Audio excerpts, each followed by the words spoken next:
Hello everyone. So today we are going to start with chapter 10 vector algebra. Chapter 10 vector algebra. So vector algebra has two terms, vector and algebra.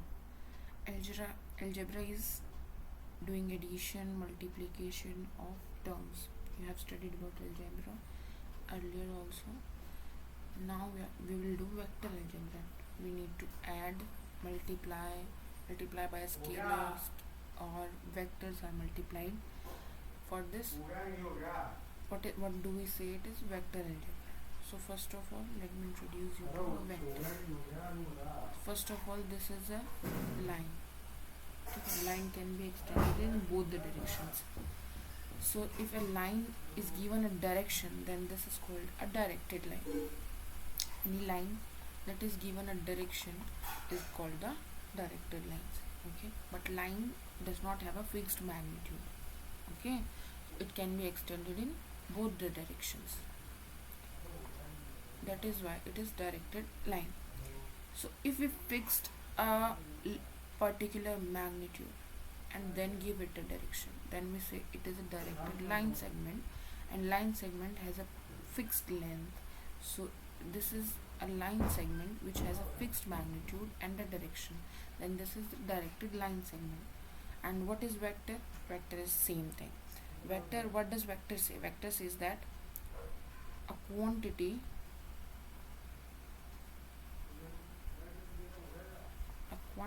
that has both magnitude and direction.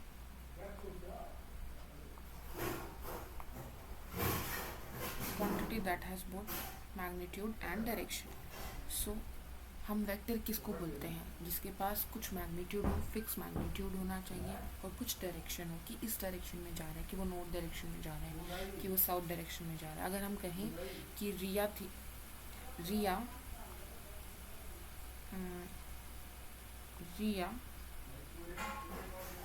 200 metres north direction में चली. रिया walk 200 meters in north direction, then turn left and walk 500 meters. So can you give the vector involves in जो इसमें involved है? So Riya moves 200 meters toward north. This supposes where the Riya is standing, mark this point as A. Then it moved towards north. So north, according to map, here is north, south, then east and west. So she moves 200 meters towards north. Then she turned left. So she moves like this, and how much? 500 meters. This is the point B. So the first vector involved is this, which has a direction that it moves toward north direction and has a magnitude of 200 meters, that she walks 200 meters toward north direction. Then after that, she moved from this point, B point, to C point, and the vector is B to C, and she moves toward west direction, right? How much she walks? She walks 500 meters. So it has the magnitude 500 meters and has direction towards west. Okay, तो ये vector यहाँ पे एक तो हो गया, A से B जा रही है, वो एक जा रही है, वो B से C जा रही है. ठीक है, तो जनरली वेक्टर्स को हम कैसे रिप्रेजेंट करते हैं? A से B जा रही है. A is the initial point, B is the final point or the terminal point, and to give a vector, we make a ray about this. Okay, how to represent this vector? इसको कैसे represent करेंगे? To represent this vector, starting point is B, final point or terminal point is C, and then we draw an arrow. Okay, in your physics, how do you represent a vector? Oppositely, you represent vectors by small alphabets. So you represent generally vectors with, in physics you generally represent vectors like this. So this representation can also be used, or this representation can be used.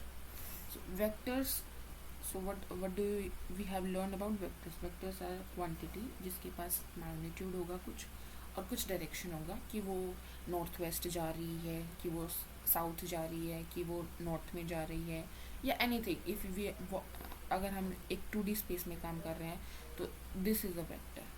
ठीक है, parallel to x axis है. उसके बाद अगर हम इसमें काम कर रहे हैं तो दिस इज़ अ वेक्टर.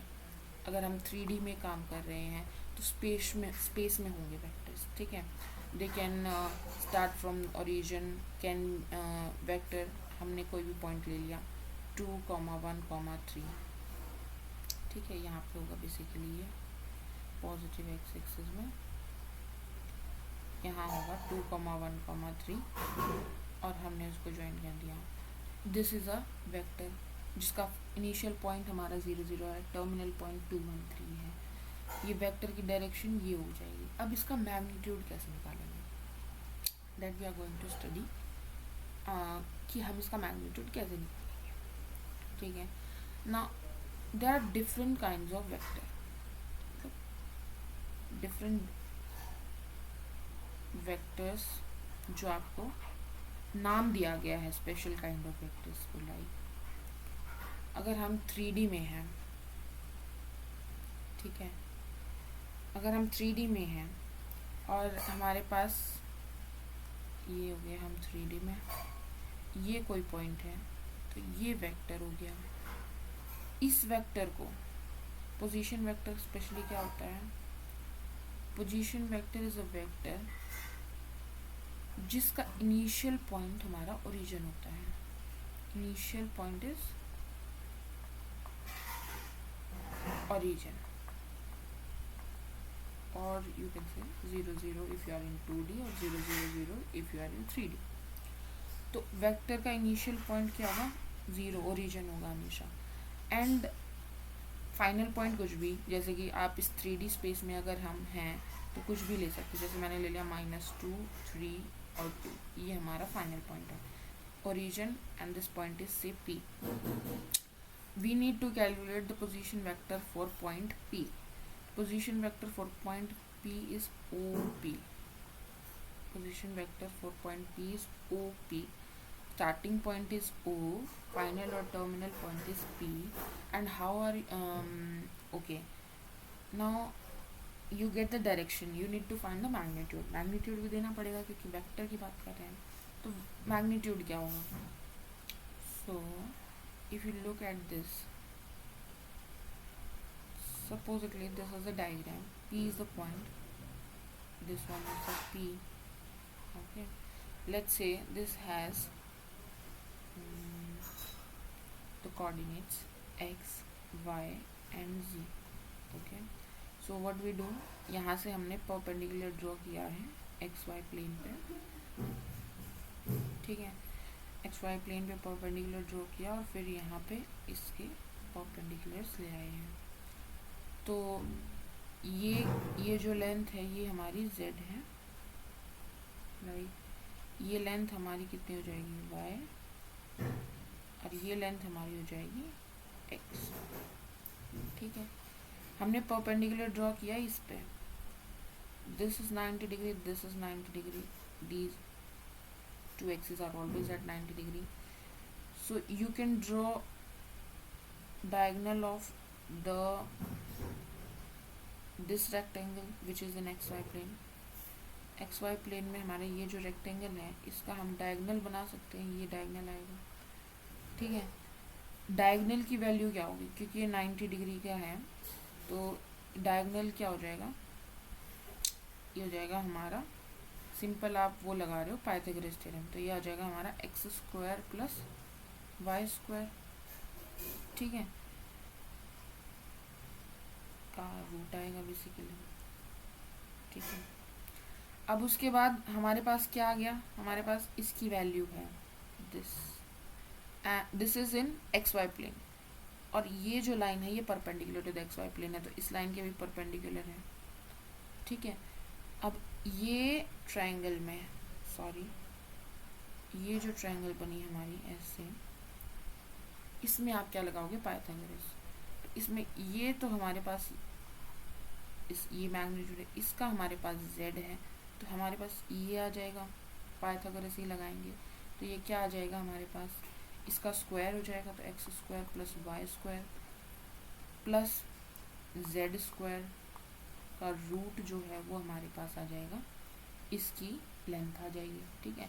इसको बेसिकली हम आर से रिप्रेजेंट करते हैं, पोजीशन वेक्टर की लेंथ जनरली आर से रिप्रेजेंट करते हैं, आप कुछ भी नाम ले सकते हो, ठीक है।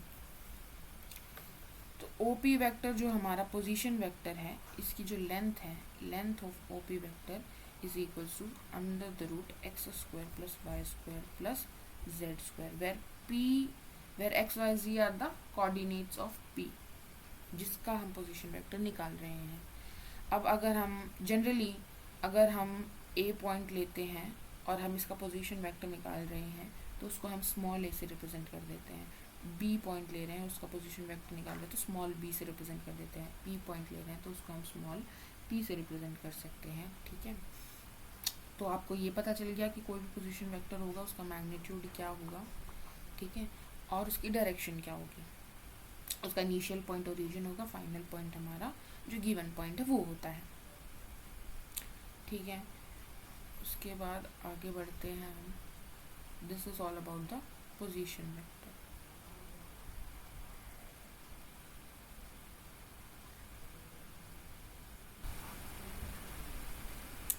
So let's move ahead. Position vector के बारे में हमारा हो गया है। Next is direction cosines. So direction cosines की अगर हम बात करें, तो जैसे कि हमारे पास ये बनाया है हमने, ये हमारा पॉइंट पी लिया है, ये डायगोनल है, ये वाली चीज़ क्या हो जाएगी, diagonal of this cuboid, right. ये जो वेक्टर है ये एक्स एक्सिस के साथ जो डायरेक्शन, एक्स एक्सिस के साथ जो एंगल बनाएगा, पॉजिटिव एक्स एक्सिस के साथ जो एंगल बनाएगा उसको हम नाम दे रहे हैं अल्फा। जो ये पॉजिटिव वाई एक्सिस के साथ एंगल बनाएगा उसको हम नाम दे रहे हैं बीटा, और जो ये जेड एक्सिस के साथ एंगल बनाएगा उसको हम नाम दे रहे हैं gamma. So what we have is alpha, beta and gamma. ये बना रहा है पॉजिटिव एक्स एक्सिस के साथ, ये बना रहा है पॉजिटिव वाई एक्सिस के साथ, ये बना रहा है पॉजिटिव जेड एक्सिस के साथ। अब अगर इनका हम कॉस ले लें, cos of alpha, cos of beta and cos of gamma, these are called the direction cosines of a vector, ठीक है। so what is this direction cosines की अगर हम बात करें तो ये क्या होते हैं, किसी भी वेक्टर, कोई भी वेक्टर, तो हम ये लिखेंगे cosines of the angle the vector में with positive x-axis, positive x-axis, y-axis and positive z-axis, ठीक है। तो ये हमारा हो गया डायरेक्शन कोसाइंस, ठीक है। इससे रिलेटेड हमारे पास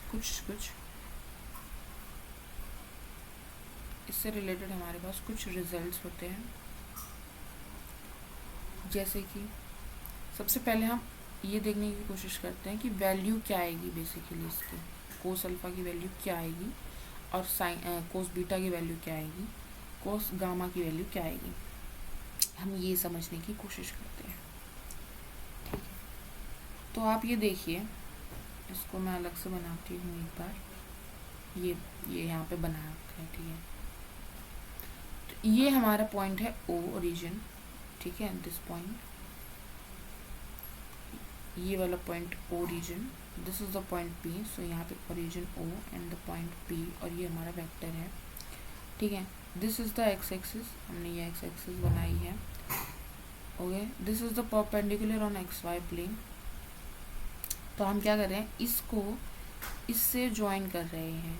बेसिकली ये जो सामने वाला आपको रेक्टेंगल दिख रहा है, इसका डायगोनल बना रहे हैं हम। क्या कर रहे हैं हम, जो सामने वाला आपको फेस दिख रहा है इस क्यूबॉइड का, इसका डायगोनल बना रहे हैं हम। तो इसका डायगोनल हमने ये बनाया है, ठीक है। Okay, so this is x, this angle is alpha, but we say that vector जो पॉजिटिव एक्सिस के साथ एंगल बनाएगा उसको हमने क्या नाम दिया, अल्फा। और ये हमने बनाया सामने वाले रेक्टेंगल का डायगोनल, ठीक है। तो आप एक बार बताइए मुझे कि ये जो रेक्टेंगल है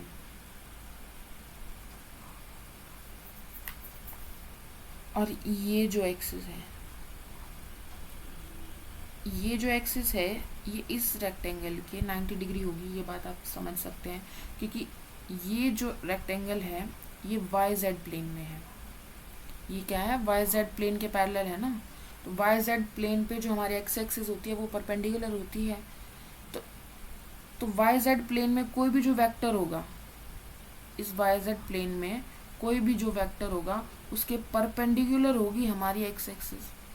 ये चीज़ आप समझ पा रहे हैं कि कोई भी आप क्यूबॉइड लोगे, आप ईंट को देखो, आपके सामने वाला जो फेस है उसके परपेंडिकुलर, क्योंकि एक्सिस क्या होती है, परपेंडिकुलर होती है।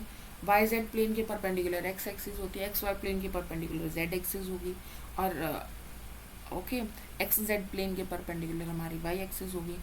तो यहाँ पे यही बात मैं समझाने की कोशिश कर रही हूँ। तो जो हमारे फ्रंट फेस है ये वाई जेड प्लेन के पैरेलल है और एक्स एक्सिस इसका परपेंडिकुलर है। तो इस प्लेन में इस फेस पे जो भी वेक्टर है, जो कि यहाँ पे हम डायगोनल की बात कर रहे हैं, डायगोनल के परपेंडिकुलर हो जाएगी हमारी एक्स एक्सिस। तो हमने बात की कि ये एंगल जो है ये 90 डिग्री बन रहा है, ठीक है। तो अब यहाँ पे हम राइट एंगल ट्रायंगल, ठीक है, जो हमारे आपने पढ़ा होगा पहले कि कोस अल्फा की क्या वैल्यू होती है, बेस बाय हाइपोटेन्यूज, ठीक है।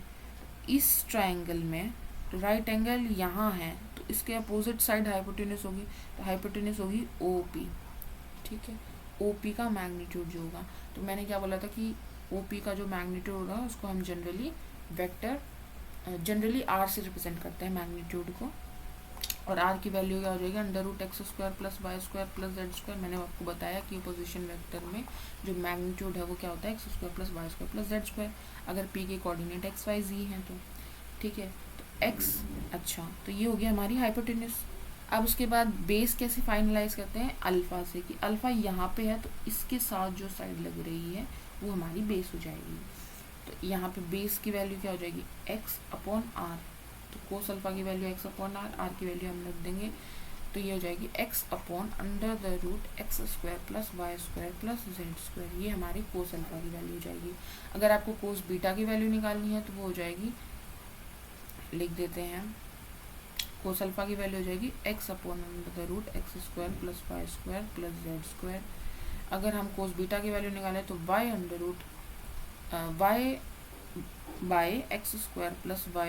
+ z², और कोस गामा की वैल्यू हो जाएगी z/√x² + y² + z²। ये हमारे होते हैं डायरेक्शन कोसाइंस की वैल्यू।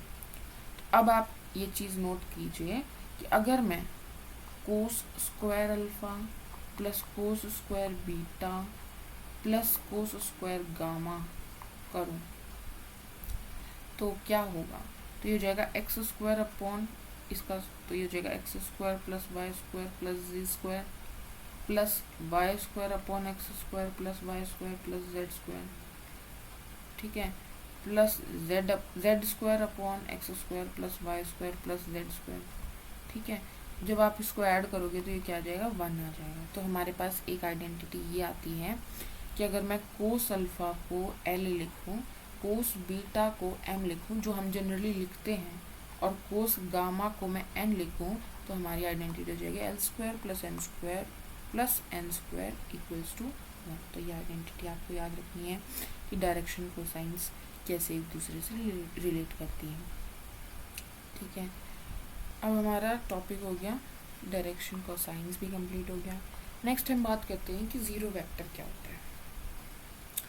तो आपने डिस्प्लेसमेंट पढ़ा होगा, अगर मैं इस पॉइंट से चली, A पॉइंट से चली, B पॉइंट पे गई, अच्छा, वेक्टर्स का अगर हम रियल लाइफ एग्जांपल देखें तो आपने फिजिक्स में पढ़ा होगा, फोर्स इज़ अ वेक्टर, ठीक है, जिसका मैग्नीट्यूड भी होता है, डायरेक्शन भी होती है, कि अगर आप ये बॉल रखिए, इस पे इस डायरेक्शन में फोर्स लगा रहे हैं, 10 न्यूटन की फोर्स लगा रहे हैं, तो इसका मैग्नीट्यूड भी है, डायरेक्शन भी है, इसमें लगा रहे हैं, इस डायरेक्शन में लगा रहे हैं, डायरेक्शन चेंज हो जाएगी तो किस डायरेक्शन में मूव होगा वो चेंज हो जाएगा, ठीक है। फोर्स हो गया। डिस्प्लेसमेंट की अगर हम बात करें तो वो भी एक वेक्टर क्वांटिटी है, ठीक है। वेलोसिटी, ये सब वेक्टर, एक्सेलरेशन। तो इसी पे बात करते हैं आगे। हम किसकी बात कर रहे थे, तो जीरो वेक्टर की बात कर रहे थे। तो अगर हम ए पॉइंट से चले, बी पॉइंट पे गए, देन हम सी पॉइंट पे गए, फिर हम डी पॉइंट पे गए, और फिर हम वापस ए पॉइंट पे आ गए, तो इस केस में अगर आप डिस्प्लेसमेंट की बात करें तो डिस्प्लेसमेंट क्या हो जाती है, ज़ीरो हो जाती है। डिस्प्लेसमेंट क्या हो गई है, ज़ीरो हो जाती है। तो ज़ीरो वो क्या होती है, एक्चुअली वेक्टर होता है। डिस्प्लेसमेंट इज अ वेक्टर, तो वो एक ज़ीरो वेक्टर हो जाती है। क्यों हो जाती है, ज़ीरो वेक्टर की क्या डेफिनेशन है कि इसका जो इनिशियल पॉइंट है, इनिशियल पॉइंट, और इसका जो फाइनल पॉइंट है या टर्मिनल पॉइंट है, वो दोनों सेम होते हैं। ये हम कहाँ से ए से बी गए थे, directed towards B, then B से सी गए थे, directed towards C, then C से डी गए थे, directed towards D, and then हम ए गए थे, डायरेक्टेड टूवर्ड्स ए। तो हम ए से शुरू किए थे और ए पे ख़त्म कर दिए, तो हमारा इनिशियल और टर्मिनल पॉइंट जो है वो हमारा सेम हो गया, तो हमारा जो ये वेक्टर हो गया, ये ज़ीरो वेक्टर हो गया। तो ज़ीरो वेक्टर का क्या होता है कि उसका कोई मैग्नीट्यूड, उसका मैग्नीट्यूड ज़ीरो हो जाता है। बेसिकली हम जहाँ से शुरू करते हैं हम वहीं आकर ख़त्म करते हैं चीज़ को। तो अगर हम सर्कल की बात करें तो हमने इस पॉइंट से शुरू किया और यहीं पे आके ख़त्म किया, तो ये क्या हो जाएगा, ज़ीरो वेक्टर, ठीक है। तो ज़ीरो वेक्टर क्लियर हो गया। सेम इनिशियल और इनिशियल एंड टर्मिनल पॉइंट, तो उसको हम क्या बोलते हैं, ज़ीरो वेक्टर बात करते हैं। अब अगली बात आती है हमारी यूनिट वेक्टर की। यूनिट वेक्टर क्या होता है, यूनिट वेक्टर, यूनिट से क्या समझते हैं आप, यूनिट बोले तो वन को बोल सकते हैं हम यूनिट, यूनिट मतलब वन। तो वो vector, unit vector is a vector जिसका मैग्नीट्यूड वन हो, मैग्नीट्यूड वन होता है हमेशा, ठीक है। तो अगर हमारे पास कोई ए वेक्टर है, सही बात है, तो इस वेक्टर की एक डायरेक्शन होगी, इसका एक मैग्नीट्यूड होगा। तो मैग्नीट्यूड को हम जनरली इससे रिप्रेजेंट करते हैं, ठीक है। वेक्टर लिखेंगे नहीं और बाहर हम ये साइन लगाते हैं, तो ये this represent the magnitude of vector A. तो एक वेक्टर है तो उसका कुछ मैग्नीट्यूड है। एक वेक्टर को अगर हम उसके मैग्नीट्यूड से डिवाइड कर दें तो ये क्या हो जाएगा, इसका जो मैग्नीट्यूड है वो वन हो जाएगा, क्योंकि हमने इसके मैग्नीट्यूड से तो इसको डिवाइड कर दिया।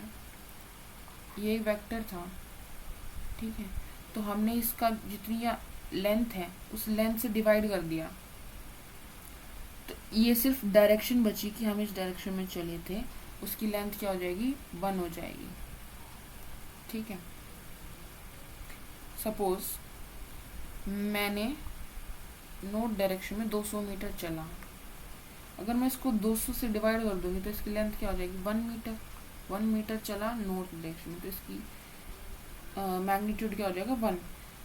तो हमें क्या करना है कि कोई भी अगर वेक्टर दे रखा है तो उसको यूनिट वेक्टर अगर बनाना है उसी डायरेक्शन में, suppose A is a vector in a particular direction, उसकी एक डायरेक्शन होगी, तो उसी डायरेक्शन में अगर आपको यूनिट वेक्टर चाहिए तो ए को आप उसकी मैग्नीट्यूड से डिवाइड करते करते आपके पास उसी डायरेक्शन में एक यूनिट वेक्टर आ जाएगा। यूनिट वेक्टर मतलब एक वेक्टर आ जाएगा जिसका मैग्नीट्यूड 1 होगा, ठीक है, okay. Next thing that I missed upon, मैंने मिस कर दिया बीच में, कि कोई भी लाइन सेगमेंट ली हमने, ये यहाँ से यहाँ, ठीक है, तो इसका एक मैग्नीट्यूड है और इसकी एक डायरेक्शन है, ठीक है। इसका मैग्नीट्यूड जो होगा that is equals to length of this line segment. तो जब हम ए पॉइंट से बी पॉइंट पे जा रहे हैं तो डायरेक्शन तो हो गया, we are directed towards B, A is the initial point, B is the final point and we are directed towards B. A से B पे जा रहे हैं. इसका अगर मैग्नीट्यूड की बात करें तो magnitude will be length of this vector. ठीक है, ओके. अब हम बात कर सकते हैं इसकी भी, क्योंकि हमने पोजीशन वेक्टर पढ़ लिया है तो ये लेंथ क्या होगी वो भी हम निकाल सकते हैं. ठीक है, उसके लिए हमें पहले थोड़ा और पढ़ना पड़ेगा, उसके बाद हम बात करेंगे कि लेंथ क्या कैसे कैसे निकालेंगे. ठीक है, तो I think unit vector is clear. Unit vector is something जिसका मैग्नीट्यूड 1 होता है. अगर कोई भी आपको वेक्टर दे रखा है ए, तो उसको यूनिट वेक्टर बनाने के लिए, यानी कि ए कोई वेक्टर दे रखा है जो एक पर्टिकुलर डायरेक्शन में है, तो उसी डायरेक्शन में अगर आपको यूनिट वेक्टर चाहिए तो आप ए वेक्टर को उसके मैग्नीट्यूड से डिवाइड कर देंगे तो आपके पास यूनिट वेक्टर आ जाएगा जिसका मैग्नीट्यूड क्या हो जाएगा, 1 हो जाएगा. यूनिट वेक्टर्स को जनरली मान लीजिए आपको ए वेक्टर था, आपको उसका यूनिट वेक्टर निकालना है, तो this is represented generally by a cap. Head बनाते हैं ये. ठीक है, यूनिट वेक्टर की रिप्रेजेंटेशन ये होती है. ठीक है, अब आगे हम बात करते हैं को इनिशियल वेक्टर्स की. ठीक है, को इनिशियल वेक्टर क्या समझ आ रहा है इंग्लिश में क्या बोल रहे हैं, को इनिशियल सेम पॉइंट से शुरू हो रहे हैं. तो ए कोई पॉइंट है, इनिशियल पॉइंट सेम है. ये वेक्टर, ये वेक्टर, ये मान लीजिए ए वेक्टर है, ये वेक्टर बी वेक्टर है, ये वेक्टर हमारा सी वेक्टर है और ये हमारा डी वेक्टर है. तो अगर हम बात करें तो जो सेम पॉइंट से शुरू हो रही है दोज आर कॉल्ड द को इनिशियल वेक्टर. तो ए वेक्टर की बात करें, बी वेक्टर की बात करें और डी वेक्टर की बात करें, ये क्या है, को इनिशियल वेक्टर है, सेम पॉइंट से शुरू हो रही है. ठीक है, coinitial vector. Now then is collinear vector. Collinear vector, तो जो अगर हम बात करें वो वेक्टर्स जो सेम लाइन के पैरेलल है, वो वेक्टर्स जो सेम लाइन के पैरेलल है, दोज आर कॉल्ड द को linear vector. Linear you understand, same line के जो वेक्टर्स पैरेलल हैं, को शेयर कर रही है वो सेम लाइन के जो वेक्टर्स पैरेलल है उनको क्या बोलेंगे, कोलिनियर वेक्टर. ठीक है, उसके बाद हमारा नेक्स्ट टॉपिक है कि इक्वल वेक्टर्स. दो वेक्टर एक दूसरे की इक्वल कब होंगे. तो वेक्टर्स के पास क्या क्या है, वेक्टर के पास, एक वेक्टर के पास एक तो मैग्नीट्यूड है और एक उसके पास डायरेक्शन है. ठीक है, तो ए वेक्टर के को बी वेक्टर के इक्वल होने के लिए इसका मैग्नीट्यूड इक्वल होना चाहिए, इसकी डायरेक्शन के इक्वल होनी चाहिए. तो इक्वल वेक्टर के लिए क्या होना चाहिए कि मैग्नीट्यूड भी इक्वल होना चाहिए दोनों वेक्टर्स का और डायरेक्शन भी सेम होनी चाहिए. ठीक है, सपोज ये इस डायरेक्शन में जा रहा है और ये इस डायरेक्शन में जा रहा है, इसका मैग्नीट्यूड मान लीजिए 1 यूनिट है, इसका मैग्नीट्यूड भी 1 यूनिट है. तो क्या ये इक्वल है, नहीं है, क्योंकि इनका मैग्नीट्यूड तो सेम है लेकिन डायरेक्शन सेम नहीं है, तो ये इक्वल नहीं है. अगर ये इधर जा रहा है, इसका मैग्नीट्यूड 1 यूनिट है, ये भी इधर ही जा रहा है, इसका मैग्नीट्यूड 1 यूनिट है, तो ये ए वेक्टर है, ये बी वेक्टर, तो ये दोनों इक्वल हैं क्योंकि इसका मैग्नीट्यूड भी सेम है और इसकी डायरेक्शन भी सेम है. वहीं अगर हमारे पास ये होता कि ये ए वेक्टर है, इसका मैग्नीट्यूड 1 यूनिट है, ये बी वेक्टर है जिसका मैग्नीट्यूड 2 यूनिट्स है, तो ये कोलिनियर है, they are parallel to the same line, लेकिन ये इक्वल नहीं है क्योंकि इनका मैग्नीट्यूड डिफरेंट है. ठीक है, डायरेक्शन सेम है, मैग्नीट्यूड डिफरेंट है. तो इक्वल होने के लिए मैग्नीट्यूड भी सेम होना चाहिए और डायरेक्शन भी सेम होनी चाहिए. ठीक है, ये हो गया equal vector. Then we have negative of a vector.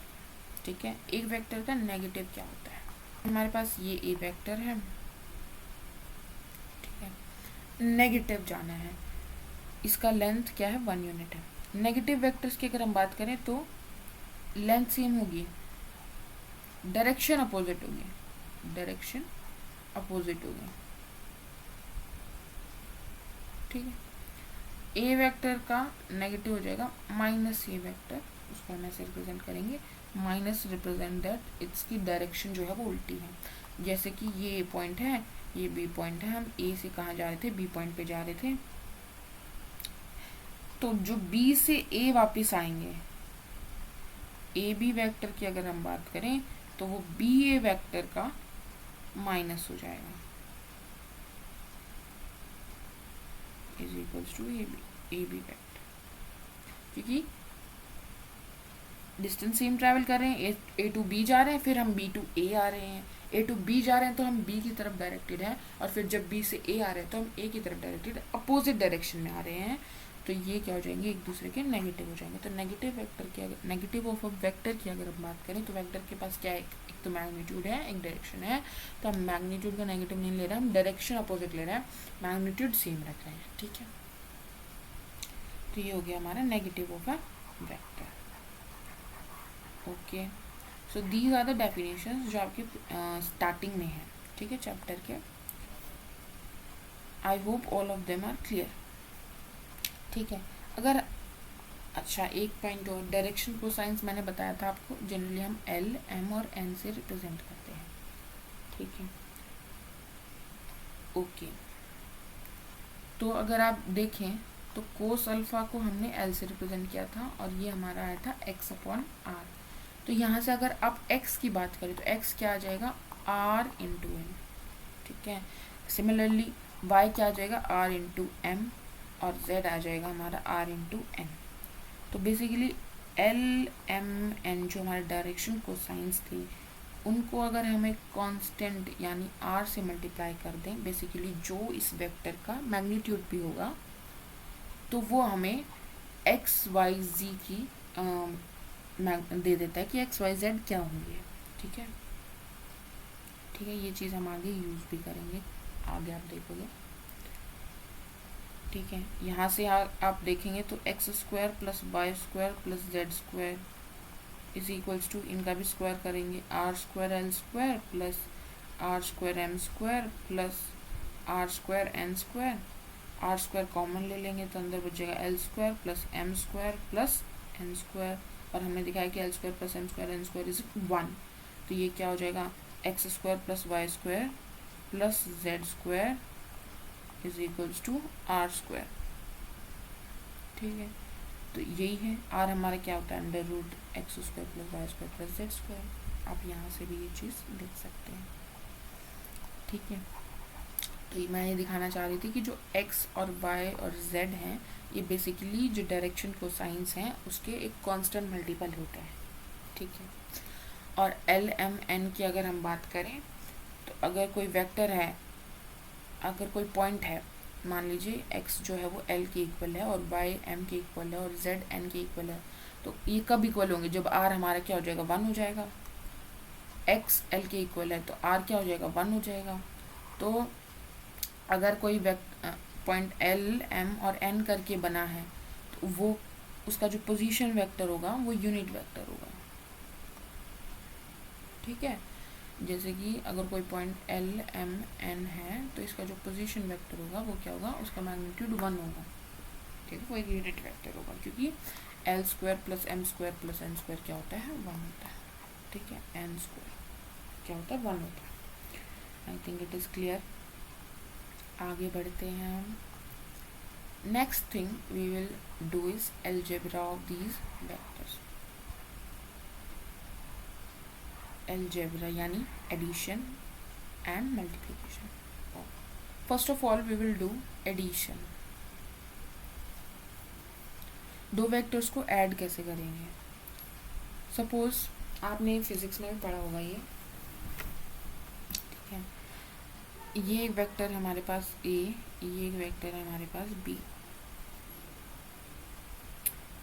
तो जनरली हमारे पास अगर कोई भी स्पेस है, हम अगर स्पेस में काम कर रहे हैं, 3D में अगर हम काम कर रहे हैं, तो हम उन वेक्टर्स को, सपोज A वेक्टर है हमारा कहीं ऐसे और B वेक्टर कहीं ऐसे पड़ा हुआ है, ठीक है। तो इसका पैरेलल लाइन लेके, this must be parallel to a line, इसका पैरेलल लेके हम इनको क्या बना देते हैं, जहाँ पे एक वेक्टर खत्म हो रहा है उसके आगे हम अपना दूसरा वेक्टर जोड़ देते हैं। तो this is the B, sorry, तो बी हम इसके आगे लगा देंगे।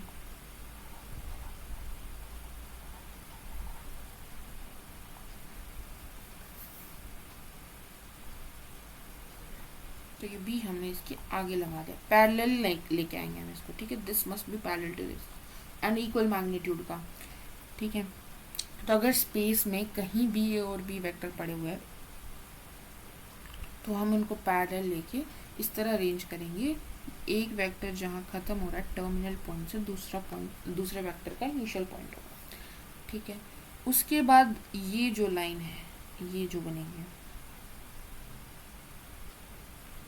This will gives us A vector plus B vector, ठीक है। This is triangle law of addition. You must have studied about this in physics. ठीक है, तो ये a vector, then this b vector, and this will gives the sum of a and b vector. ठीक है, suppose अगर a vector हमारा ऐसे होता और b वेक्टर कुछ हमारा ऐसे होता, तो क्या करते हैं हम, तो हमें क्या करना है, इसको इसके आगे लाना है, तो इसके पैरेलल लेके आएंगे, ठीक है। इसको थोड़ा ऊपर शिफ्ट करें, इधर ये हमारा ए वेक्टर हो गया, ये हमारा बी वेक्टर हो गया, ये हमारा सम हो जाएगा, ठीक है, B vector plus E vector, ठीक है, okay. So let me state this triangle law of addition. So triangle law of addition says that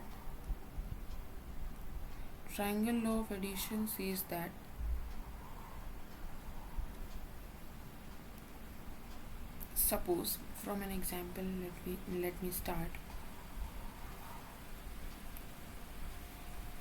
Suppose Riya started moving from point A, go to point B, so directly towards B, then go to point C, directly towards C. So what is her total displacement?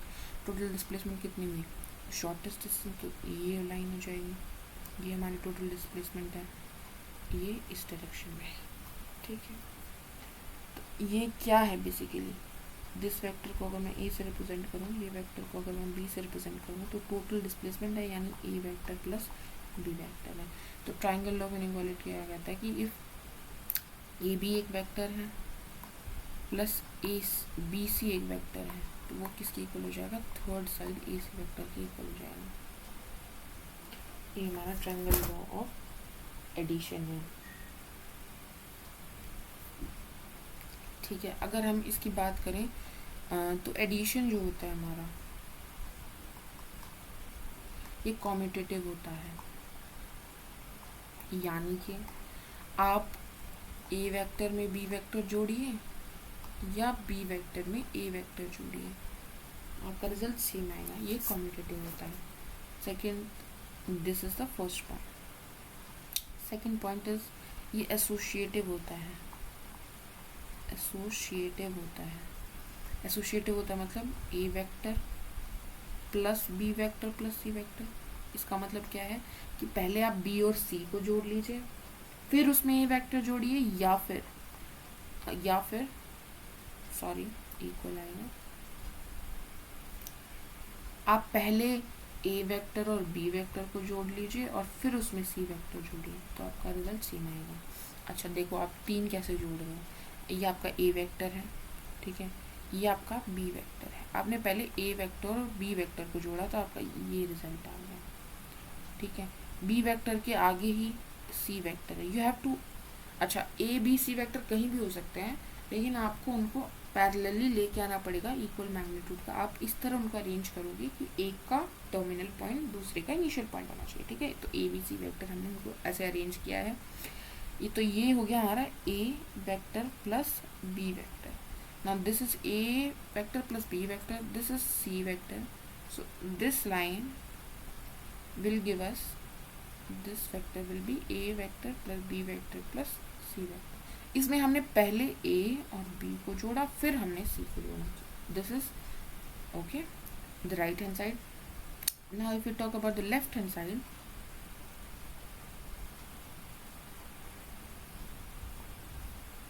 this is the a vector, this is the b vector, this is the c vector. So what is, this is the a vector, b vector, c vector. So this will give us b vector plus c vector. Then this will give us a vector plus b vector plus c vector. So both of them will give equal magnitude. So what I want to say that कि पहले आप B और C को जोड़ के A जोड़ दीजिए या A और B को जोड़ के C जोड़ दीजिए, आपका जो रिजल्ट आएगा वो सेम आएगा. This is associative property. Then the third one is additive identity. ठीक है, एडिटिव आइडेंटिटी क्या होता है? एक वेक्टर मान लेते हैं U एग्जिस्ट करे सच that A vector plus U vector will give you A vector again. Identity preserve कर रहा है उस चीज़ को. A वेक्टर में जो हम U वेक्टर को जोड़ रहे हैं तो वो दोबारा से A वेक्टर ही दे रहा है. तो क्या बोलेंगे? एक vector there exist, this is the symbol of there exist.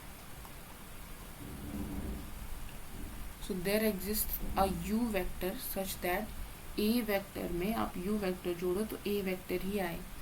तो अगर आप A वेक्टर हमारे पास ये है, अगर आप इसमें ज़ीरो वेक्टर जोड़ोगे तो ज़ीरो वेक्टर का मैग्नीट्यूड ये होता है, ज़ीरो होता है. इनिशियल और टर्मिनल पॉइंट सेम होता है, तो हम यहीं रहेंगे. डिस्प्लेसमेंट क्या रहेगी? A वेक्टर ही रहेगी. तो हम क्या करें? A वेक्टर में अगर हम U वेक्टर को ज़ीरो वेक्टर लें तो हम कहाँ रह रहे हैं? जो हमारा जो रिजल्ट आएगा वो क्या हो जाएगा? डिस्प्लेसमेंट. रिजल्टेंट डिस्प्लेसमेंट क्या हो जाएगी? A वेक्टर ही हो जाएगी. तो zero vector is basically the additive identity.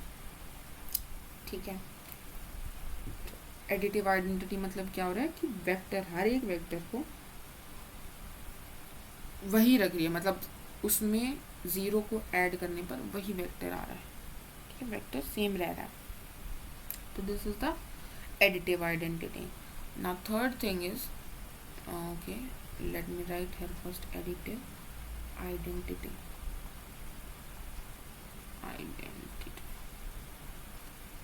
Fourth point is additive inverse. Additive inverse इसका क्या मतलब है? एडिशन में इन्वर्स करना है. तो बेसिकली एक वेक्टर B एग्जिस्ट करे, फॉर एवरी वेक्टर या फॉर अ वेक्टर, आप बोल सकते हो for a vector A such that A vector plus B vector हमारा क्या हो जाए? ज़ीरो वेक्टर हो जाए. यहाँ पे क्या होती है? बेसिकली एडिटिव आइडेंटिटी रखेंगे हम, क्योंकि हम एडिटिव इन्वर्स की बात कर रहे हैं.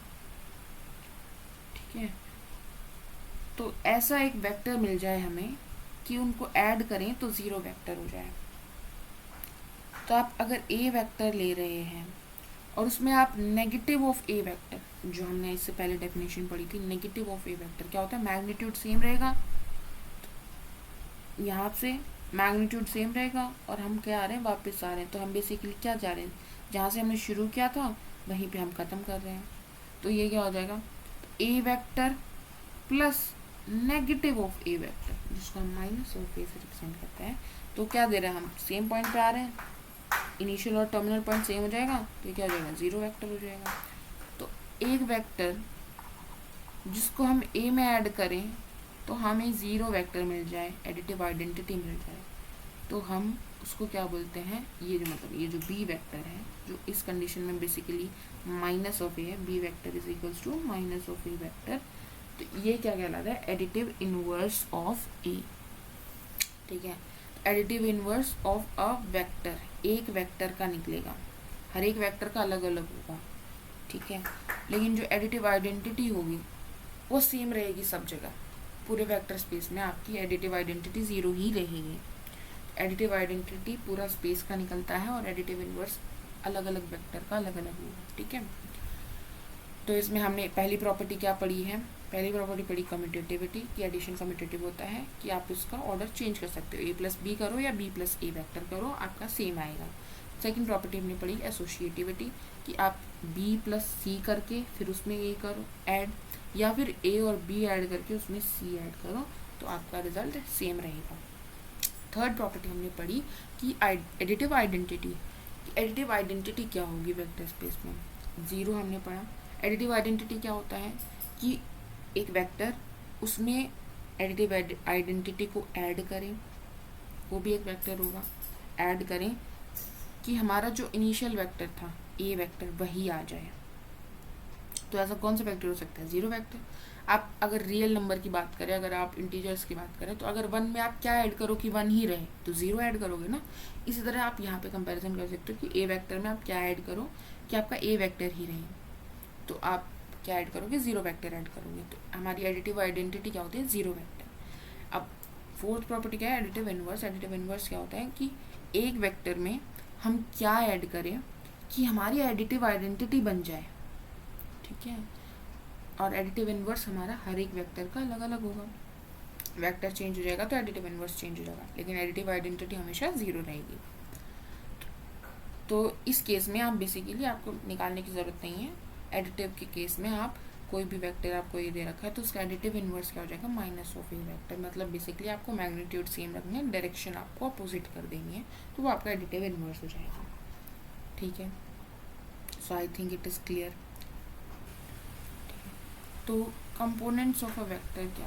होते हैं, तो आप अगर हम 3D में बात करें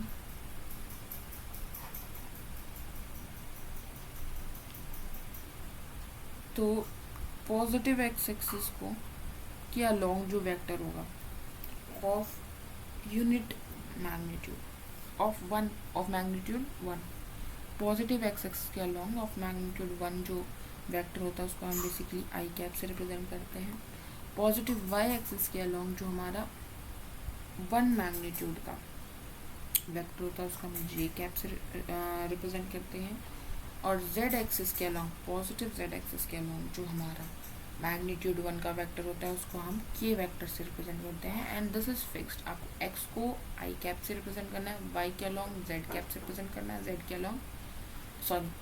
अलोंग j कैप से रिप्रेजेंट करना है और z के अलोंग k कैप से रिप्रेजेंट करना है, ठीक है।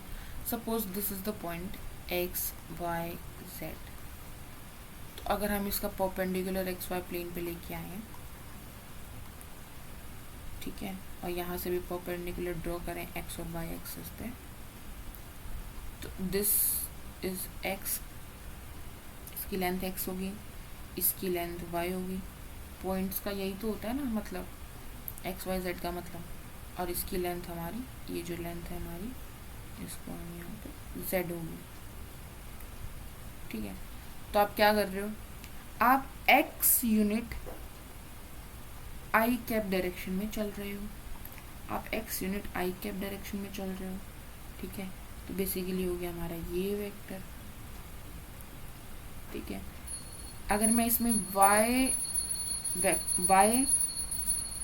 यूनिट आप जे डायरेक्शन में चल रहे हो, ठीक है, तो आप यहाँ चल रहे हो, यहाँ चले हो आप, फिर आप यहाँ चल रहे हो, इसका रिजल्ट क्या हो जाएगा, हमने ऐड लिखा है ना, तो इसका रिजल्टेंट क्या हो जाएगा, ये वाला चीज़, ठीक है। रिजल्टेंट हमारा क्या हो गया, आप क्या कर रहे हो, आपने एक्स यूनिट आई डायरेक्शन में चली, आई कैप डायरेक्शन में चली, आपने वाई यूनिट जे कैप डायरेक्शन में चली, तो ये हमारा रिजल्टेंट हो गया, दो वेक्टर्स का सम ट्रायंगल लो के अकॉर्डिंग, करेक्ट है। फिर आप क्या कर रहे हो, आप जे यूनिट्स के कैप डायरेक्शन में चल रहे हो, जे यूनिट्स मतलब ये वाली जे यूनिट, ये और ये सेम रहेगा ना, इसका और इसका मैग्नीट्यूड। तो आप जे यूनिट्स के डायरेक्शन में चल रहे हो, पॉजिटिव जेड एक्सिस के अलोंग चल रहे हो। दिस वेक्टर, अच्छा हमने पढ़ा एसोसिएटिव है कि आप एक्स वाई को जोड़ के हमारा ये आया था, फिर इसको और इसको जोड़ के हमारे पास ये आ जाएगा। तो जो हमारा पोजीशन वेक्टर होगा एक्स वाई जेड जो पॉइंट है, इसको हम अगर पी नाम दें, तो पी के अगर ये कोऑर्डिनेट्स हैं, तो जो इसका पोजीशन वेक्टर होगा वो क्या था, ओ पी, ओरिजिन से पी तक का जो था, जिसका मैग्नीट्यूड जो था वो हमने पहले भी निकाला था, वो क्या आ रहा था, R is equals to X square plus Y square plus Z square आ रहा था, ठीक है। अब हम कह रहे हैं कि ये वेक्टर क्या होगा, डायरेक्शन हमें ऐसे तो दिख रही है, लेकिन हम इसको रिप्रेजेंट कैसे करेंगे इस डायरेक्शन को, तो वो वेक्टर्स की फॉर्म में रिप्रेजेंट करना पड़ेगा। तो ये वेक्टर किसके इक्वल आ जाएगा कि आप आई कैप डायरेक्शन में, मतलब पॉजिटिव एक्स डायरेक्शन में आप एक्स यूनिट चल रहे हो, पॉजिटिव वाई डायरेक्शन में यानी जे कैप डायरेक्शन में आप वाई यूनिट चल रहे हो, और फिर आप के कैप डायरेक्शन में z यूनिट चल रहे हो। तो आप बेसिकली अगर आप इस वेक्टर का सम करोगे तो आपके पास ये वेक्टर आएगा, फिर आप इनका जो सम आएगा उसको इसके साथ करोगे सम, तो आपका ये वेक्टर आ जाएगा। तो पहुंच गए ना पोजीशन वेक्टर पे, यही तो था ना पोजीशन वेक्टर। तो पी वेक्टर को, यानी अब अगर आपको कोई पी पॉइंट दे रखा है जिसके कुछ कोऑर्डिनेट्स दे रखे हैं, मान लीजिए 2 1 3, तो आप पोजीशन वेक्टर बता सकते हो। क्या बताओगे? 2i कैप, मतलब आपको 2 यूनिट्स आई कैप डायरेक्शन में चलना है, 1 यूनिट जे कैप डायरेक्शन में चलना है और 3 यूनिट्स आपको के कैप डायरेक्शन में चलना है। तो आप इसी पॉइंट पे पहुंच जाओगे। ठीक है, तो पी वेक्टर क्या हो जाएगा हमारा? 2i कैप प्लस जे कैप प्लस 3k कैप। अच्छा, वहीं अगर मैं आपको बात करूं तो अगर आप नेगेटिव एक्स डायरेक्शन में चल रहे हो तो आप क्या कर रहे हो? आप उल्टे जा रहे हो ना। तो हमने पढ़ा था नेगेटिव ऑफ वेक्टर क्या हो जाएगा, तो आप माइनस लगा दोगे। आप नेगेटिव एक्स एक्सिस में जा रहे हो तो आप माइनस आई कैप डायरेक्शन में जा रहे हो, नेगेटिव वाई एक्सिस पे जा रहे हो तो माइनस जे कैप डायरेक्शन में जा रहे हो, और आप नेगेटिव जेड एक्सिस पे जा रहे हो तो माइनस के कैप लगाओ। ठीक है, I think it is clear कि अगर आपके पास कोई पी पॉइंट दे रखा है जिसके कोऑर्डिनेट्स ऐसे दे रखे हैं तो आप उसका पोजीशन वेक्टर आप ऐसे निकालोगे। ठीक है, पोजीशन वेक्टर आप ऐसे निकालोगे और उस वेक्टर का मैग्नीट्यूड क्या हो जाएगा? ठीक है, यहीं से आप आइडिया लीजिए, क्या थे एक्स वाई जेड, तो इसका पोजीशन वेक्टर अब क्या बोल रहे हैं हम? X I cap plus Y Z cap plus Z K cap हो जाएगा। और इस पोजीशन वेक्टर का मैग्नीट्यूड हमने क्या निकाला था? पहले x square plus Y square plus Z square निकाला था।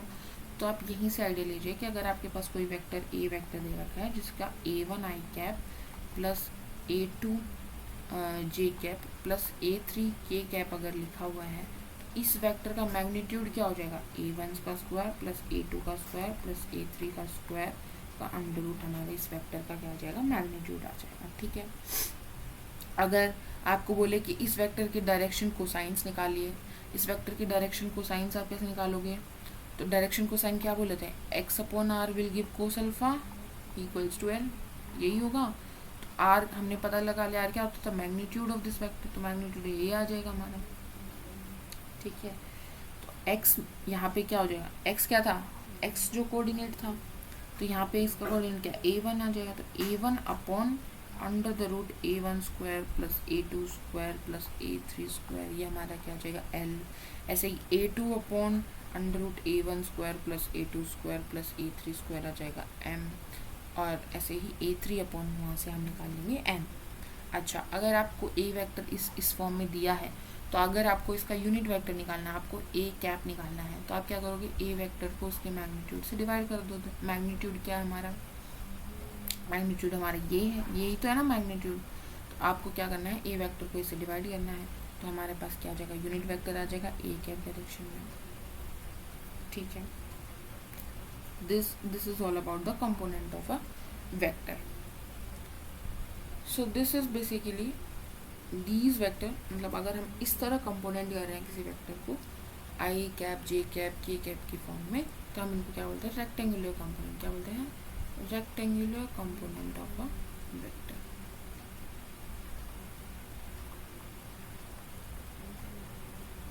ठीक है, ए वेक्टर बी वेक्टर। अच्छा, अब हमने एडिशन पढ़ लिया। एडिशन हमने कैसे पढ़ा? हमने पढ़ा ट्रायंगुलर लॉ से। ठीक है, अगर हमसे कोई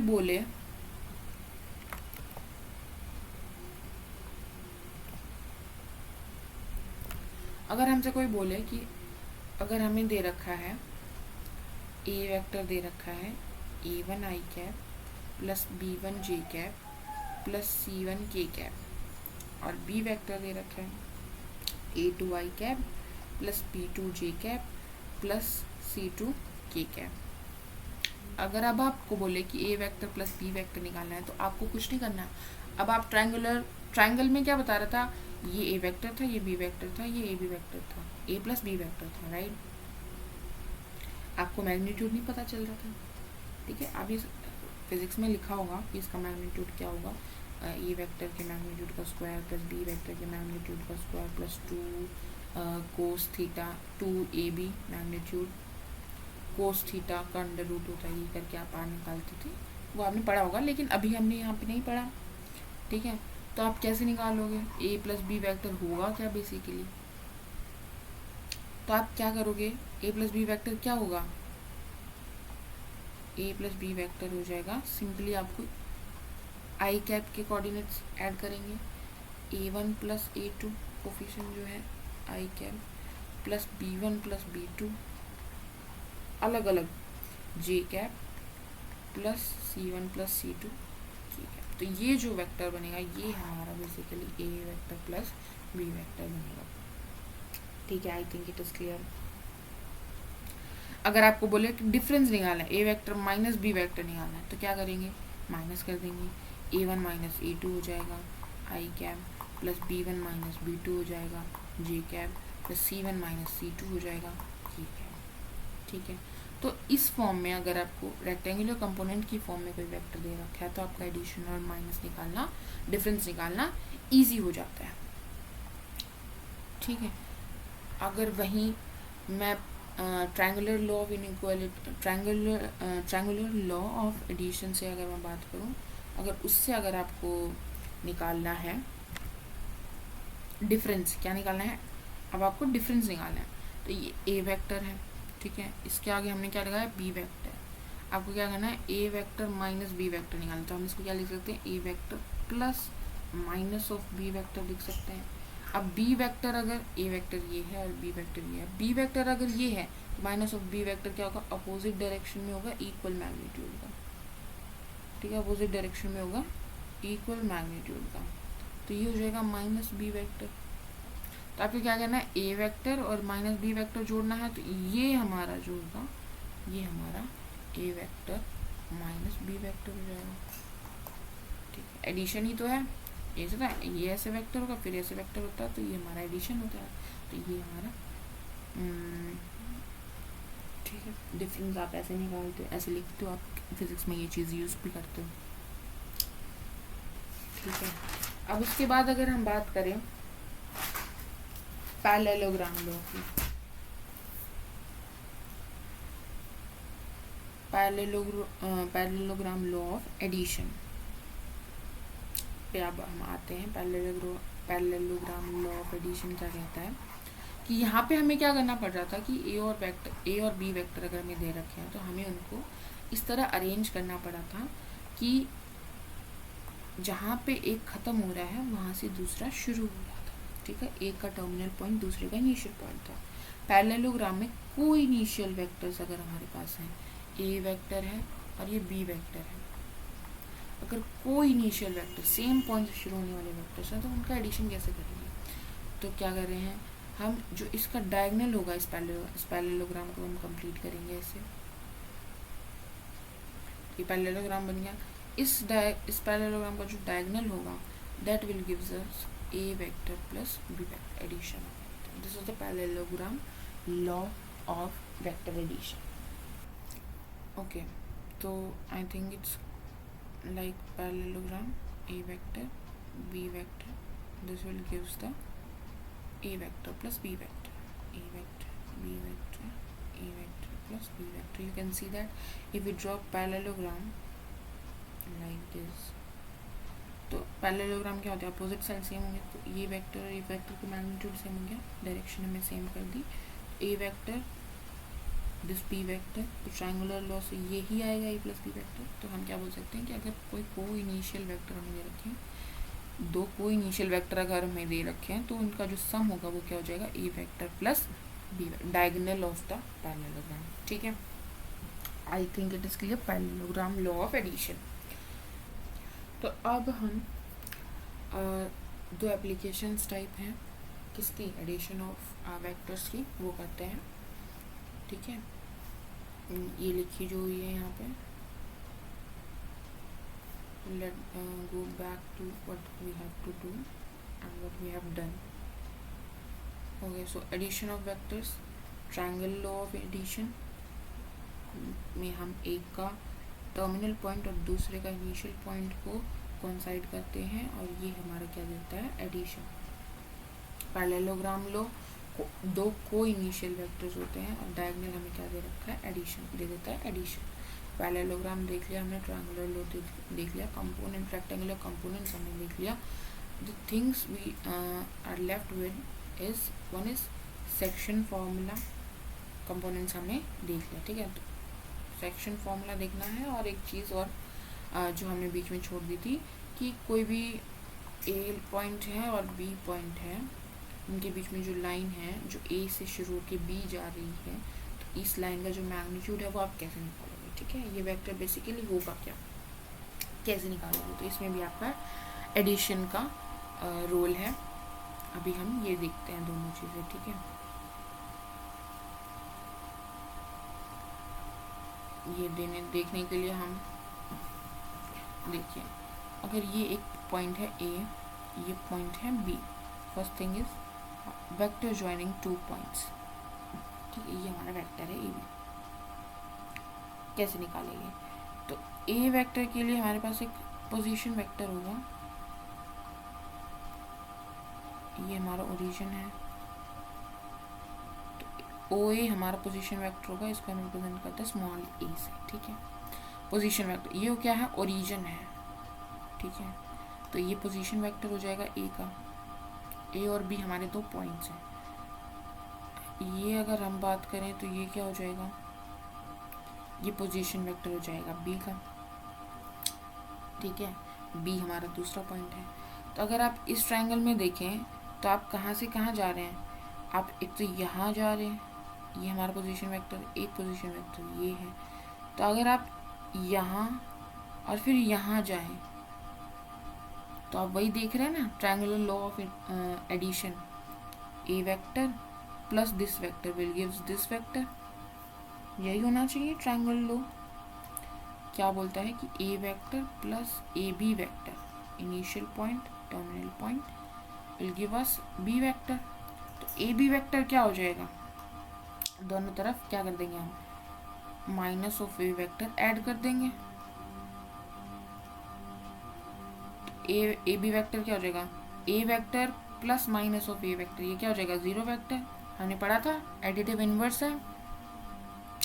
तो ये क्या हो जाएगा, zero vector plus A B is equals to B vector minus A vector.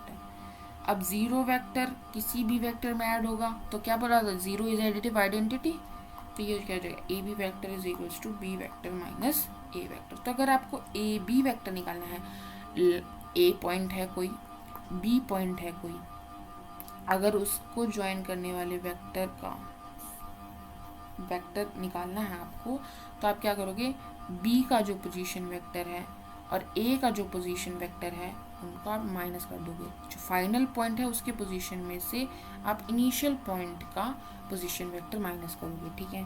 Position vector कैसे निकालोगे वो मैंने आपको बता दिया।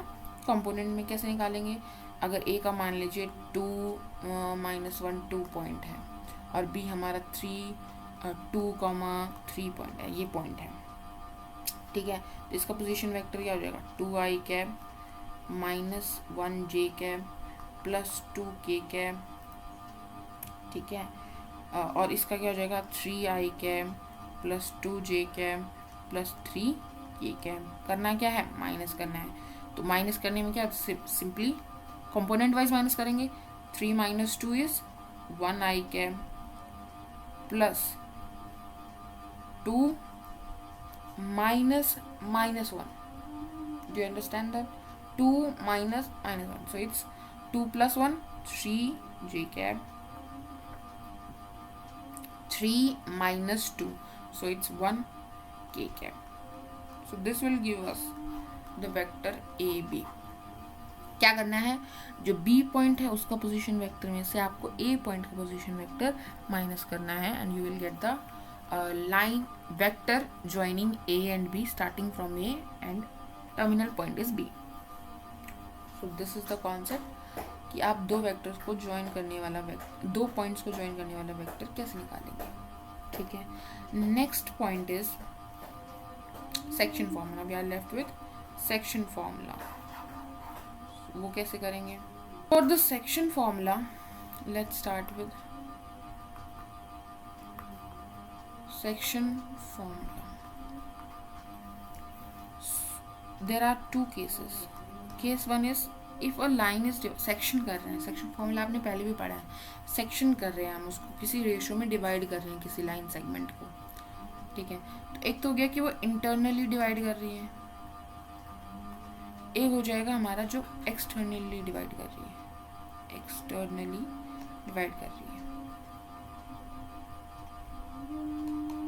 ठीक है। तो इसके लिए हमें डायग्राम बनाना पड़ेगा। Okay, first of all we will discuss internal part. अगर किसी लाइन सेगमेंट को वो इंटरनली डिवाइड कर रहे हैं तो ये हमारी एक लाइन सेगमेंट है, ठीक है। This is point A, this is point B, this is point C, ये हमारा ओरिजिन है। तो सी क्या जो है ए और बी को इंटरनली डिवाइड कर रहा है, अंदर से डिवाइड कर रहे हैं। ये हमारा वेक्टर हो जाएगा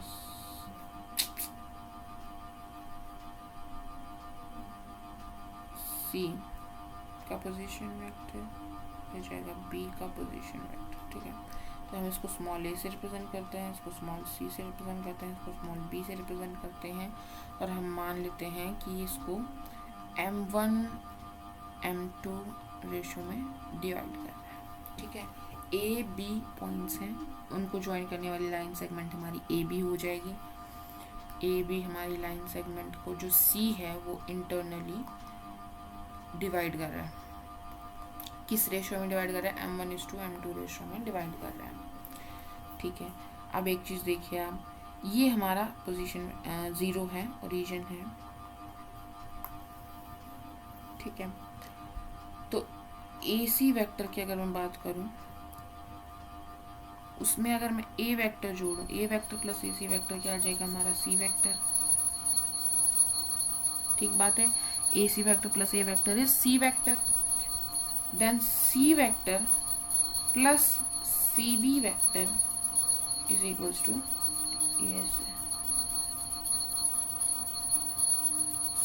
ये वाले नहीं लिखते हैं, ये वाले रिलेशन नहीं लिखेंगे, हम क्या लिखेंगे,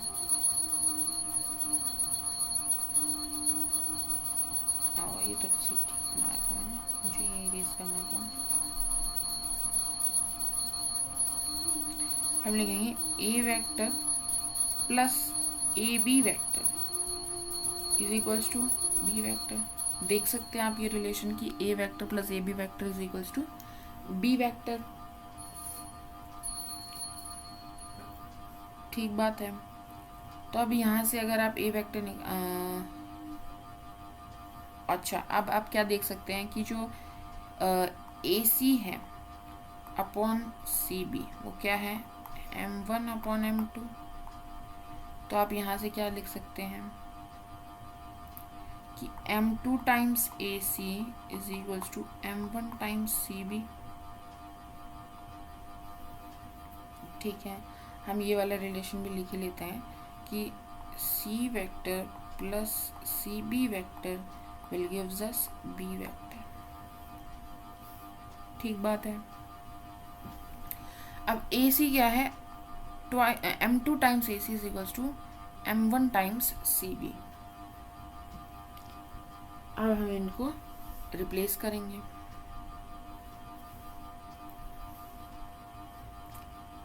सी की जगह अगर हम इसको आर से सब्स्टिट्यूट, सी भी ठीक है,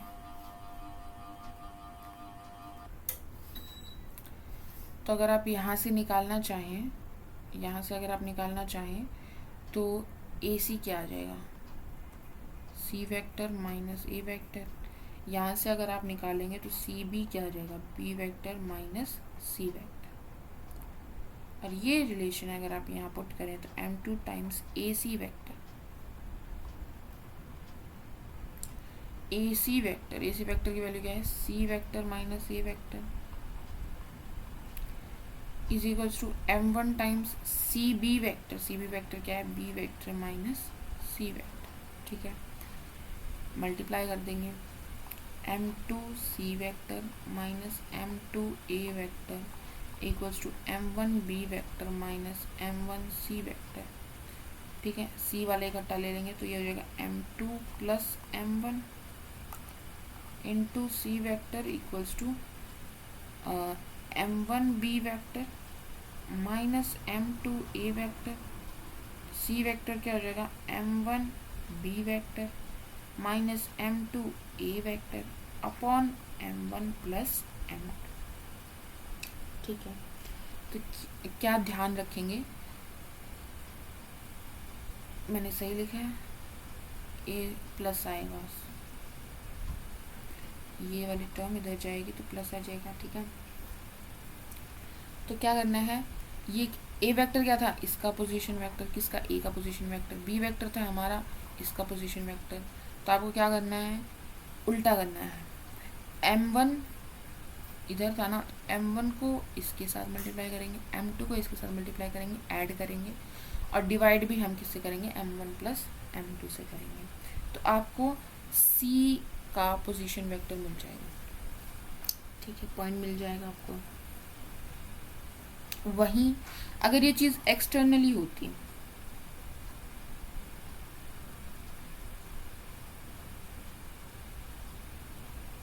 एक्सटर्नली होती मतलब ये पॉइंट ए है, ये पॉइंट बी है और ये पॉइंट सी है, ये ए वेक्टर है, ये बी वेक्टर है और ये पॉइंट ये हमारा सी वेक्टर है। A B C represent the position vector of A B and C. तो यहाँ पे अगर आप करोगे A vector plus A B vector क्या हो जाएगा, हमारा बी वेक्टर। उसके बाद हमारा आ जाएगा B vector plus C B vector, हमारा आ जाएगा सी वेक्टर। देख पा रहे होंगे आप, ये ट्रायंगल लॉ ऑफ एडिशन से आ जाएगा। यहाँ से ए बी वेक्टर क्या आ जाएगा, B vector minus A vector. यहाँ से सी बी वेक्टर क्या आ जाएगा, C vector minus B vector. ठीक है, सेम चीज़ लिखते हैं हम, इसको किस में डिवाइड कर रहे हैं, m1 इस टू m2 में डिवाइड कर रहा है। क्या कर रहा है, c डिवाइड कर रहा है, किसको डिवाइड कर रहा है, ए बी को डिवाइड कर रहा है। तो यहाँ से हमारे पास क्या रिलेशन आएगा कि हम कह रहे हैं m इस टू n में डिवाइड कर रहे हैं अगर, तो क्या रिलेशन आएगा, हमारे पास आएगा m times A C, sorry n times A C, n times A C is equals to m times B C. कैसे आया,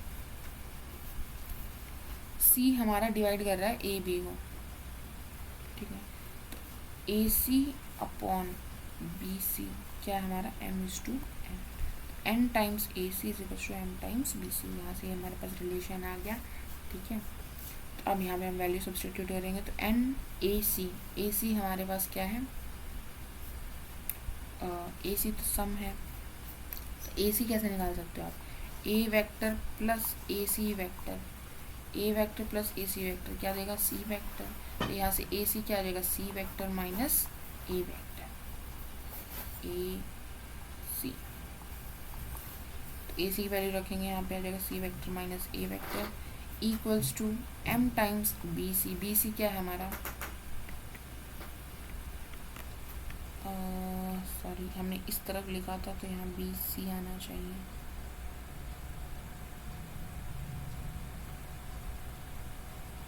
प्लस बी सी वेक्टर, यहाँ पे भी बी सी आएगा, बी सी वेक्टर क्या हमारा, C vector minus B vector. ठीक है, तो यहाँ से अगर हम सी का इकट्ठा लिखेंगे तो क्या आ जाएगा, n minus m C vector is equals to, यहाँ पे ये इधर जाके प्लस का हो जाएगा, तो n A vector minus m B vector आ जाएगा।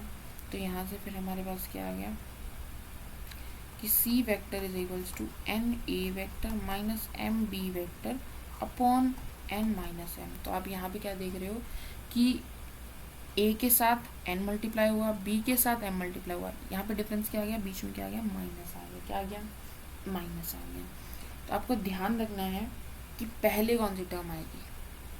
ठीक है, इसको आप अगर माइनस कॉमन ले लोगे तो आप इसको ऐसे भी लिख सकते हो, M B vector minus N A vector upon, यहाँ से भी माइनस कॉमन लेना पड़ेगा तो ये हो जाएगा M minus N.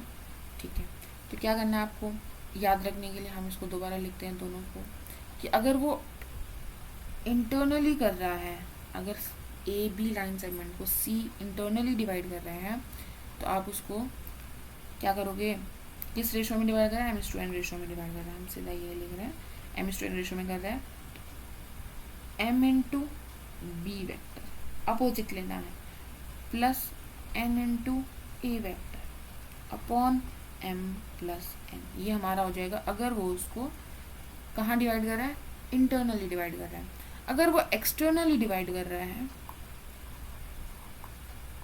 Externally divide कर रहा है तो ये तो सेम है, अपोजिट लिखना है, m into B vector minus n into A vector. यहाँ पे m लिखा है ना, तो पहले क्या आएगा m माइनस n, ठीक है।